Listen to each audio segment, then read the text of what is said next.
Nag-uwi ng parangal ang ilang kapuso shows at personalities mula sa katatapos lamang na Anak TV Awards. Ginawaran ng Hall of Fame Award si GMA Network Vice President for News Programs Jessica Soho dahil sa 7 sunod-sunod na taon na siya'y napabilang sa Makabata Stars o ang mga personalidad na nagsilbing mabuting ehemplo sa kabataan. Nauna nang ginawaran ng Hall of Fame Award ang 24 oras anchors na sina Mel Tiangco at Mike Enriquez.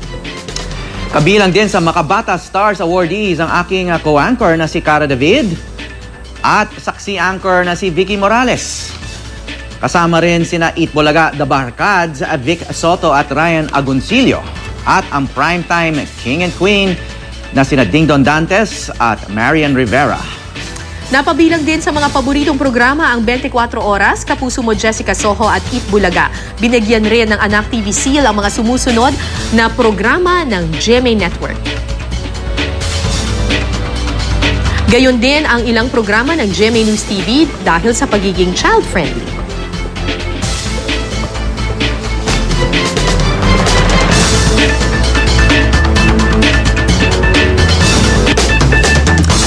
Congrats, Cara, Thank you, sa partner. pagiging good role model sa kabataan. Maraming salamat sa Anak TV Awards at sa lahat ng mga magulang, teachers at mga bata na bumoto. Malaking karangalan kapag nanggagaling sa mga bata yung parangal. At congrats din sa ating colleagues sa GMA Network.